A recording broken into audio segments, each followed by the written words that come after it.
마이크 벗어도 되나요? 안 돼? 벗으면 안 되나?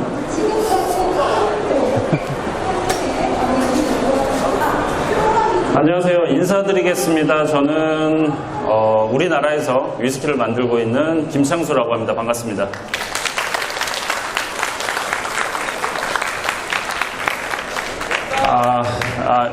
누구시죠? 네, 감사합니다. 네. 제가 주류 박람회 같은 경우는 저도 뭐 언제부터 처음 왔을지 기억이 안 날 정도로 옛날부터 많이 오던 장소고, 어떻게 보면 이제 술꾼들의 놀이터와 같은 정말 1년에 한 번 있는 좋은 즐길거리라고 생각을 하는데, 사실 뭐 시국이니만큼 좀 이렇게 제한적인 부분이 많이 오늘은 아쉽네요. 그렇습니다. 좀 뭐 1시간 정도밖에 없는 시간이기 때문에 빠르게 얘기를 좀 이어나가도록 하겠습니다. 사실 저는 뭐 돈을 받고 여기 서 있는 게 아닙니다. 저는 뭐 10원 한 장 받지 않고 그냥 즐기러 왔어요. 저도 지금 굉장히 술을 많이 먹었고, 여러분들도 어느 정도 술을 많이 먹었을 거로 예상을 하고 있는데, 그래서 편하게 여러분들이랑 좀 소통 좀 하면서 국산 위스키, 대한민국에서 위스키를 만든다는 것은 어떤 의미가 있고 어떤 방향으로 나아가야 될지에 대해서 좀 얘기를 해보려고 합니다. 네. 다들 위스키 좋아하시나요? 네, 그렇죠. 여기 오시는 분들은 아무래도 위스키나 다른 술을 다 웬만큼은 많이 아시는 정도의 레벨이라고 생각을 합니다. 혹시 뒤에도 잘 들리시나요? 네네, 감사합니다. 네네. 그래서 제가 어떤 얘기를 할까 굉장히 고민을 많이 했습니다. 사실 제가 며칠 전에도 유튜브도 하면서 여러분들한테 어떤 얘기가 궁금한가 이런 얘기도 많이 들었지만, 짧은 시간 내에서 할 수 있는 얘기 중에 제가 이제 위스키 증류소를 오랫동안 준비를 하고 현재 위스키를 만들고 있는 와중에 가장 많은 질문을 받았던 것 중에 여러분들이 좀 오해할 만한 것에 대한 얘기를 좀 한번 풀어보려고 해요. 사실 제가 위스키 증류소를 이제 시작을 하려고 했을 때가 2013년이었습니다. 2013년에 국산 위스키가 없는 것을 알고 국산 위스키 증류소를 만들기 위해서 준비를 했는데, 그때 당시 제가 가장 많이 들었던 얘기는, 야, 니깎게 무슨 위스키 증류소를 만들어?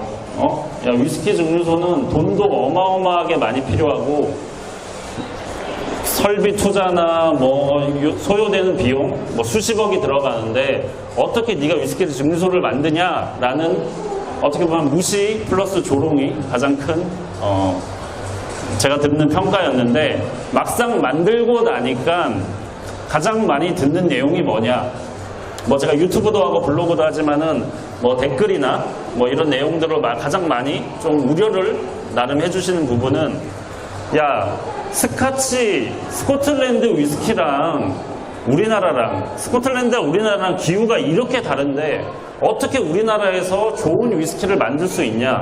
사실 이런 얘기를 굉장히 많이 들었습니다. 물론 여기에서 이렇게 생각하시는 분도 계실 거고 동의를 안 하시는 분도 계시겠지만은, 대다수의 많은 위스키에 관심을 가지신 분들은 그렇게 많은 생각을 한다는 것을 좀 알 수가 있었습니다. 그래서 오늘 제 주제는 스카치 위스키, 스코틀랜드가 아님에도 국내에서 과연 위스키가 경쟁력이 있을까에 대한 얘기를 좀 할 거고요.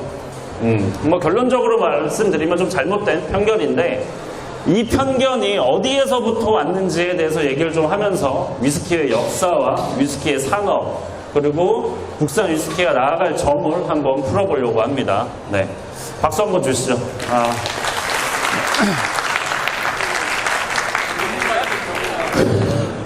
여러분들, 위스키 사실은 술 먹는 사람, 술 안 먹는 사람 해도 위스키 모르시는 분들 없을 거예요. 다들 위스키가 어떤 술이고 어떤 주종인지는 대부분 알고 계실 거예요. 근데 위스키에 대해서 좀 재밌는 걸 말씀드릴게요. 위스키는 역사가 굉장히 짧은 술입니다.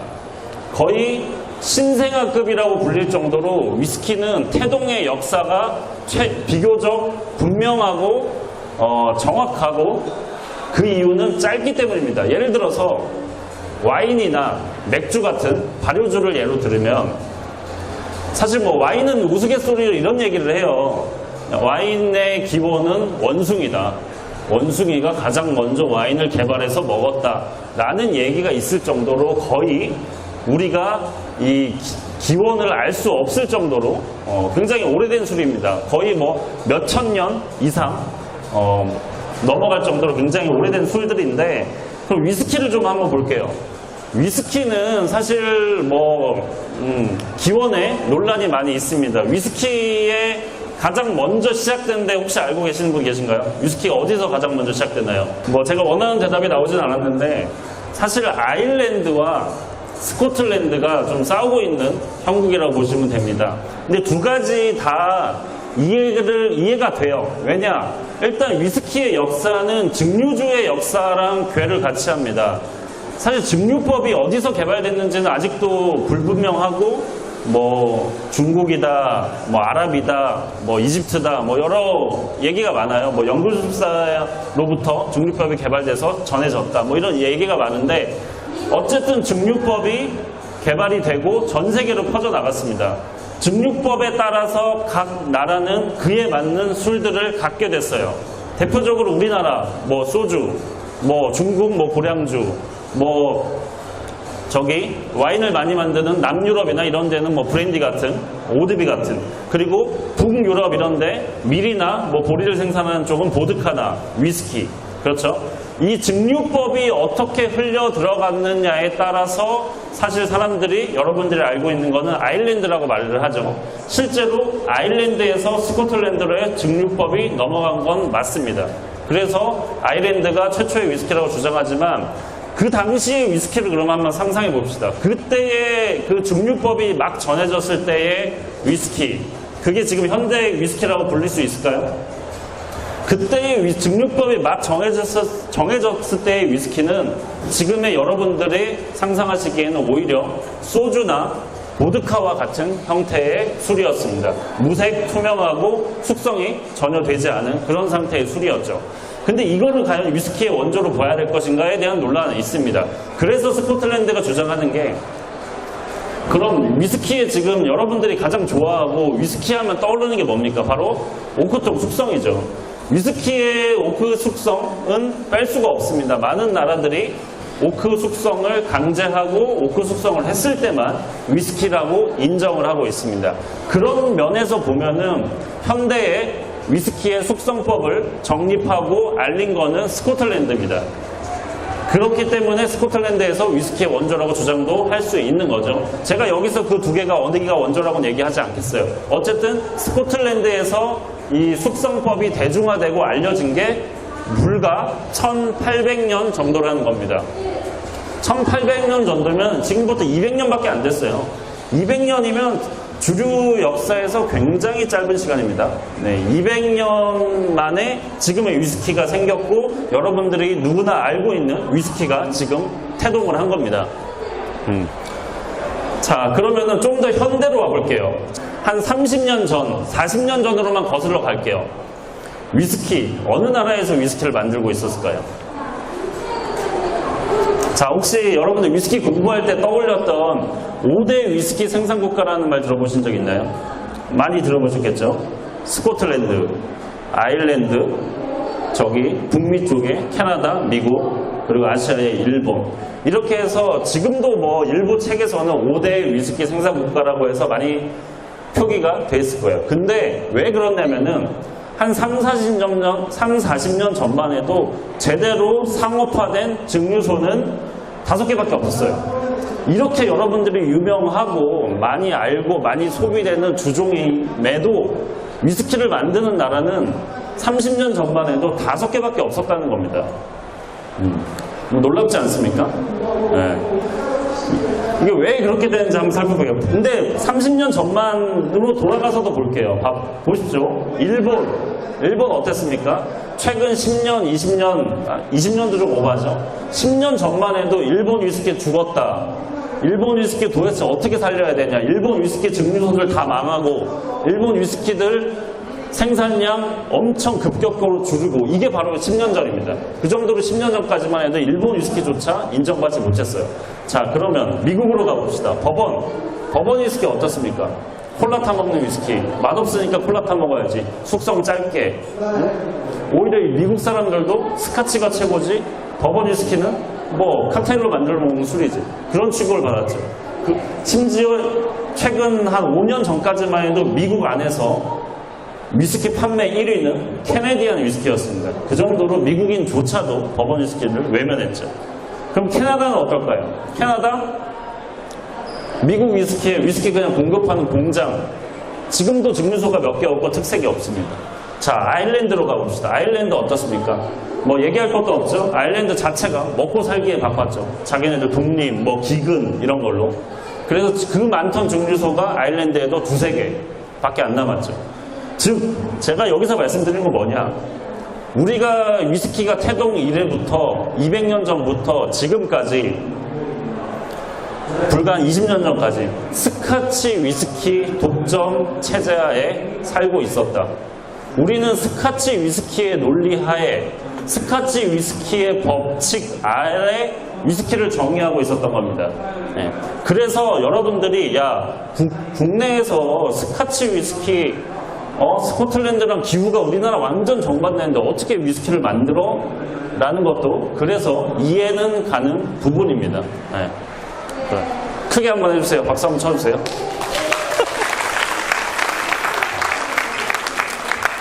자, 근데 여기서 그 오해를 풀어드리도록 하겠습니다. 과연 스코틀랜드는 정말 좋은 위스키를 만드는데 적합한 기후를 갖고 있을까요? 이 의문이 최근 10년, 20년 사이에 풀리고 있고 많은 분들이 깨닫고 있습니다. 뭐 대표적으로 일본 위스키가 부상을 하고 미국 위스키도 굉장히 맛있다는 거를 여러분들이 최근에 깨닫고 있죠. 이렇게 위스키 소비 인구가 늘어나고 위스키에 대한 공부를 하고 위스키 시장이 커지면서 신규 시장들이 커지고 지금 현재 제가 20년, 30년 전까지는 제대로 위스키를 만드는 나라가 5개밖에 없다고 했어요. 근데 지금 현재 기준으로 보면 카운팅하기 힘들어요. 그냥 여러분들이 생각하기에 모든 먹고 살만한 나라들은 다 위스키를 만든다고 보시면 돼요. 지금은. 그 정도로 위스키를 지금은 대부분 나라가 만들고 있습니다. 그 대부분 나라들이 스코틀랜드와 다른 기후와 다른 환경을 갖고 있음에도 굉장히 맛있고 특색 있는 위스키를 만들고 있습니다. 대표적으로 그 대만이 많이 보여줬죠. 나름 대만에 대한 얘기를 좀 할 수밖에 없는데 카발란이 생긴 지 한 10년 정도밖에 안 됐습니다. 근데 불과 생긴 지 5년, 6년 만에 스카치 위스키와 업계를 나란히 하는 위스키로 발돋움을 했죠. 이것처럼 이제 사람들이 깨닫기 시작을 했어요. 스카치 위스키뿐만 아니라 다른 나라에서 위스키를 만들어도 스카치 위스키보다 좋은 위스키를 만들 수 있다라고 깨닫기 시작했습니다. 그럼 왜 스카치 위스키가 지금까지 독점적 지위를 어떻게 유지했고 어떻게 이 시장을 잠식했는지에 대한 얘기를 좀 한번 해드리도록 하겠습니다. 스코틀랜드 위스키는 제가 지금 복잡하게 역사부터 블렌디드, 싱글 몰트의 탄생 이런 것까지 얘기를 드리기는 좀 시간이 부족한데 어쨌든 스카치는 1800년대 중반 정도부터 블렌디드 위스키라는 위스키를 개발하면서부터 대중화에 성공을 했습니다. 블렌디드 위스키라고 하면은 여기 계신 분들은 대부분 아실 거라고 생각하는데 조니 워커나 발렌타인, 시바스 리갈 이런 위스키들이죠. 이 위스키가 어떻게 대중화에 성공했냐? 사실은 산업혁명과 굉장히 큰 관련이 있습니다. 모든 산업이 그렇죠. 위스키, 그 전에 위스키는 지금과 같은 싱글몰트 위스키의 형태라고 생각을 하시면 돼요. 위스키를 증류를 하는데 저도 지금 위스키를 단식 증류를 하고 있지만 너무 어렵습니다. 자, 이 로고가 보이시나요? 이 로고가 사실 증류기 모양입니다. 증류기라 이게 싱글몰트 단식 증류기예요. 단식 증류기에서 이 위스키 스피릿을 만들려면은 반 정도 채웁니다. 맥주와 같은 몰트로 만든 워시를 채우죠. 증류를 한 5시간을 합니다. 네, 계속 지켜보고 온도 조절해주고 뭐 열 넣어가면서 사람이 컨트롤 해가면서 5시간을 뺍니다. 그러면 한 25도 정도의 로우 와인이 나옵니다. 여기서 끝이 아니에요. 그러면은 또 다른 증류기에다가 그 25도짜리를 넣습니다. 그리고 또 증류를 해요. 또 5시간이 걸립니다. 그렇게 해서 나오는 게 바로 스피릿이고 여러분들의 오크통에 들어가는 위스키가 됩니다. 10시간이 걸려요. 2번 하는데. 그래봤자 얻는 거는 워시 대비 한 10%. 정말 작은 양. 노동 대비 정말 소량의 술이 나오는 방식입니다. 근데 1800년대 초반 연속식 증류기가 개발이 됩니다. 연속식 증류기라면 이런 증류기들 수십 개, 수백 개를 압축시켜서 만들어놨다고 생각을 하시면 돼요. 그래서 아까 말한 뭐 워시, 맥주와 같은 거를 넣어요. 넣으면은 멈출 필요도 없어. 이 단식 증류는 한 번 넣고 증류하고 청소하고 꺼내고 뭐 정비하고 또 넣고 이게 돼야 되는데, 그리고 다음 증류기에 넘어가야 되는데 그게 필요 없어요. 넣어. 연속식 증류기에는 넣고 바로 95도 실시간 멈출 필요도 없어요. 계속 넣어. 그럼 95도짜리 스피릿이 계속 나오는 거예요. 스코틀랜드에 현재 증류소가 120여 개가 있습니다. 근데 연속식 증류를 하는 그레인 위스키 증류소는 7개밖에 없습니다. 근데 심지어 7개밖에 없어도 7개가 훨씬 더 많은 생산량을 하고 있습니다. 그러니까 이렇게 어떻게 보면 맛보다는 효율성과 타협을 하면서 더 낮은 가격, 더 대중화된 맛으로 대중화가 된 게 바로 스카치 위스키입니다. 근데 이 스카치 위스키 업계에서 고민을 하기 시작합니다. 야, 이거 전 세계적으로 판매가 잘 되고 있고 넓어지고 있는데 이걸 어떻게 하면 더 비싸게 팔까? 어떻게 하면 더 고급화할까? 이걸 이제 고민하기 시작을 하죠. 어떤 위스키가 비싼 위스키죠? 이 위스키가 비싼 위스키, 고부가 같이 위스키를 만들기 노력하는데 어려워요. 위스키, 좋은 위스키, 맛있는 위스키를 만드는 데에는 정말 많은 조건들이 필요합니다. 한번 읊어볼게요. 일단 좋은 스피릿을 만들어야 되죠. 좋은 스피릿은 또 수십 가지, 수만 가지의 방법이 있습니다. 근데 숙성액만 얘기할게요.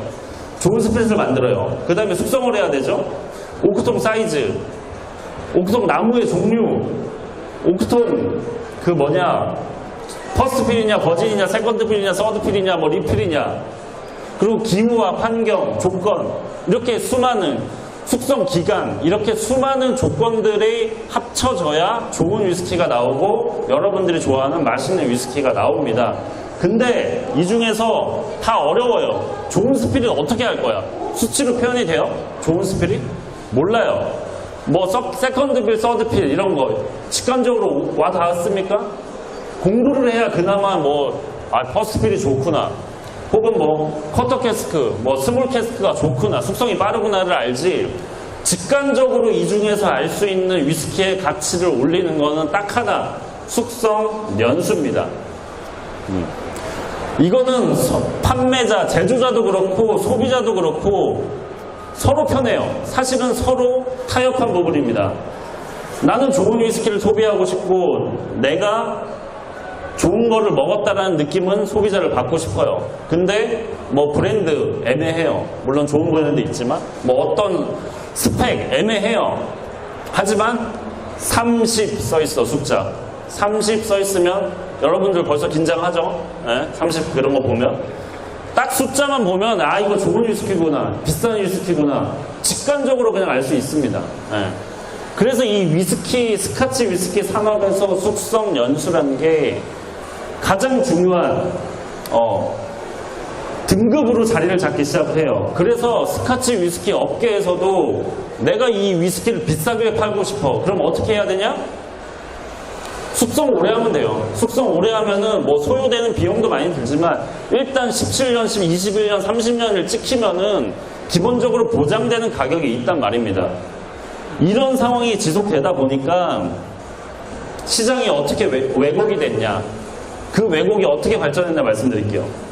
스카치 위스키에서는 이제 제가 아까 무수히 말씀드렸던 좋은 위스키를 만들 수 있는 조건 중에 숙성 연수만 늘리기에 집중을 합니다. 그래서 뭐 호그스헤드, 덫같이 큰 사이즈의 캐스크, 뭐 서드필 그 이상의 많이 사용된 캐스크, 그리고 뭐 오크통에 넣는 알코올 퍼센트도 올라가고, 이런 식으로 최대한 저렴한 비용을 들여서 어떻게 하면 숙성 연수를 늘릴까에 집중을 하기 시작해 왔습니다. 이게 바로 불과 한 20년 전 지금까지도 일어나고 있는 이 위스키 시장과 스카치 위스키 업계에 추구하는 방향이었죠. 근데 물 한번 먹고 가겠습니다. 말을 너무 많이 했는데.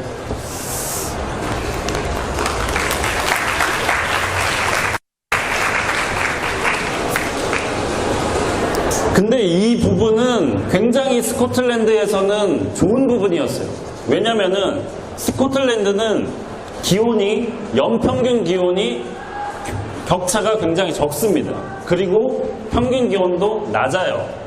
그리고 습해요. 뭐 맨날 안개 끼고 뭐 햇빛도 안 들고 그렇기 때문에 사실 위스키가 숙성되는 데에 굉장히 많은 시간이 필요합니다.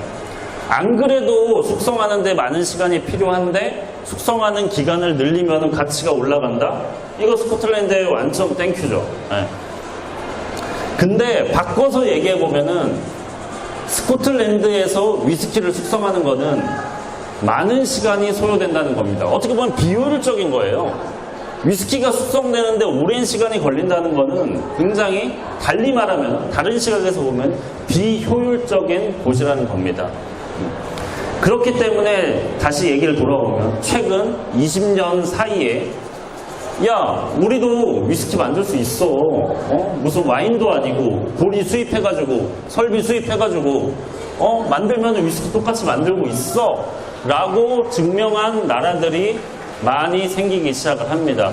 그래서 또 카발란 얘기를 하면은 카발란, 뭐 솔리스트 이런 거 숙성 연수 뭐 6년, 7년, 8년 이런 어떻게 보면 그레이드, 숙성 연수 그레이드로 보면 굉장히 낮은 그레이드의 위스키임에도 20만 원씩의 판매가 됩니다. 어떻게 스카치랑 비교를 해보면 거의 한 17년급 20년급의 위스키와 같은 가격에 판매가 되는 거죠. 이 말은 뭐냐? 이제 위스키를 여러분들이 대중화되고 이렇게 위스키 관련된 주제로 많은 분들이 모일 정도로 위스키는 좀 대중화되고 많은 분들이 마시면서 위스키를 공부하면서 마시고 위스키를 맛으로 즐기는 분들이 늘어났다는 겁니다. 그래서 숙성 연수가 절대적인 지표가 아닌 맛으로 충분히 20만원, 30만원을 지불할 시장이 생겼다는 거죠. 그렇기 때문에 대한민국도 그렇지만 정말 많은 나라에서 위스키 증류소가 생겨나오고 있습니다. 저한테 이런 얘기를 많이 해요. 야, 지금 뭐 일본은 벌써 위스키를 만들기 시작한 지 야마자키가 1923년에 증류소가 처음 생겼으니까 98년 됐죠. 99년 됐죠. 야, 이런데 어떻게 우리나라가 막 위스키를 따라잡냐라고 하지만은 말씀드린 것처럼 위스키는 이제 막 태동했습니다.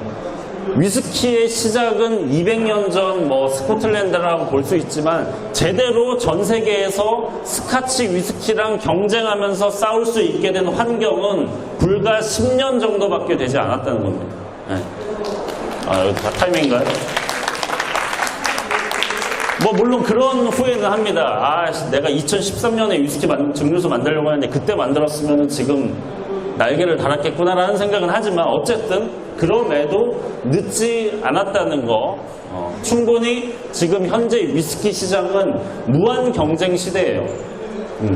그래서 어떻게 보면 전통적인 가치를 지키려는 기존 세력들, 스카치 위스키 같은 기존 세력들과 그 뭐 숙성 연수랑 뭐 니네 뭐 증발이 적고 뭐 어쩌고 저쩌고 뭐 스파지 이런 게 중요하냐? 오히려 우리 환경에서 더 맛있는 위스키 만들고 있어 라고 주장하는 세력과의 싸움이 이제 시작이 된 겁니다. 그래서 여러분들은 소비자잖아요. 즐기세요. 그리고 기존에 갖고 있던 생각과 벗어나서 좀 다른 방식으로 생각을 해주세요. 스카치 위스키에 갖고 있던 우리의 편견, 사상 이런 것들을 오늘 제가 말씀드린 게 정답이라는 거 아니에요. 저는 두 가지 관점에서 다 얘기해 드릴 수 있어요. 근데 여러분들이 좀 생각하지 못하는 관점에서 좀 하나의 가능성을 좀 열어드렸고, 위스키를 구성하는데 굉장히 많은 구성 요소가 있습니다. 숙성 연수부터 해서 여러 가지 조건들이 조화롭게 다 잘 써야 좋은 위스키가 나오는 거지, 숙성 연수만 하나 길게 하고 나머지를 그냥 다 싼 걸로 한다? 이런다고 좋은 위스키 안 나옵니다. 블라인드 테이스팅을 저는 굉장히 좋아해요. 왜냐면 저는 옛날부터 의심을 했어요. 아니 30년 뭐 비싼 거 하면 진짜 그게 맛있어? 그런 의심을 많이 했습니다. 실제로 아까 말씀드린 것처럼 숙성 연수에만 집중해서 나온 스카치 위스키들, 그리고 숙성 연수는 적당하지만은 다른 조건들을 높인 위스키들, 블라인드 테이스팅을 먹어보죠. 숙성 연수 찾아낼 수 없습니다, 여러분들은. 대표적으로 말씀드릴게요. 우리나라 뭐 국산 브랜드라고 인식하고 있는 위스키들 있죠. 뭐 윈저, 골든블루, 임페리얼, 스카치블루, 뭐 기타 등등. 이런 위스키들도 대부분은 스카치에서 위스키를 원액을 수입을 하죠. 제가 이 중에 모 회사에 있었습니다. 그 모 회사에 근무할 당시 그 유명한, 뭐 여기 관계자 없겠죠, 윈저의 원액을 먹어봤습니다. 윈저 한 17년 정도 숙성한 원액, 물 타지 않고 뭔가 향미성분을 첨가한 원액을 먹어봤어요. 이 원액을 먹어보면 절대 17년이라고 숙성 전혀 생각 안 됩니다. 마치 뭐 한 3년, 5년 그 정도 숙성의 맛밖에 안 돼요. 왜냐? 다른 조건들을 다 엉망으로 만들어놨는데 숙성 연수만 길게 한다고 좋은 위스키 나오지 않아요. 자, 그러면은 우리나라 위스키 증류소, 그리고 뉴 월드 새로운 위스키 증류소가 나아갈 부분은 뭐냐? 당연히 다른 부분에 집중하는 거죠. 좋은 캐스크 쓰고 작은 캐스크 쓰고 숙성 환경 좋게 만들고 스피릿에 집중하고 만들고. 근데 스카치에서는 그래요. 그래도 야 인마 숙성 연수, 전통, 역사, 방식, 막 우리가 위스키 이렇게 만들었는데 우리 게 최고지라고 얘기는 하죠. 근데 사실 스코틀랜드도 지금 굉장히 똥줄이 타고 있는 실정에 있습니다. 뭐 대표적으로 윌리엄 그랜스 앤 선즈, 뭐 알사베 같은 증류소 같은 경우는 역으로 일본 위스키의 생산 방식을 따라하고 있습니다. 이 정도로 이제 위스키의 생산 방식이나 결은 무한 경쟁 시대에 돌입을 했어요. 그래서 스카치도 이제는 뭐 작은 캐스크, 뭐 좀 더 증발이 많은 남쪽에서 만든다거나 뭐 이런 식으로 변화를 꾀하고 있죠. 그래서 제가 말씀드릴게요. 스카치 위스키랑 기후가 다르다고 해서 좋은 위스키를 만들지 못한다? 뭐 다른 위스키를 만들 수 있다고 말씀을 드릴 수 있습니다. 그리고 국내 기후와 국내 특성에 맞는 오히려 더 맛있는 위스키를 만들 수 있다, 이렇게 말씀드릴 수 있고요. 앞으로 국산 위스키가 나아갈 점은 아무래도 그 부분이겠죠.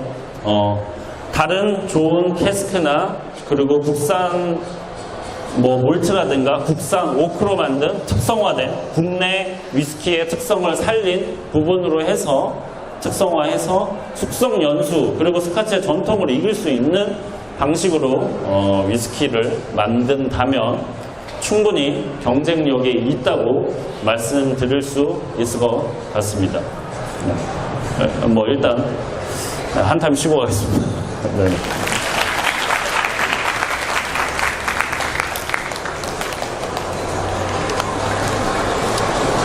대충 뭐 얘기하려던 건 얘기 끝났는데 시간이 좀 남았으니까 제가 다른 얘기 좀 해드릴게요. 제가 아까 위스키 증류소를 하면서 여러 가지 여러분들의 오해, 뭐 질문 이런 거 많이 받습니다. 그 중에서 또 하나 재밌었던 거에 대한 얘기를 좀 해드리려고요.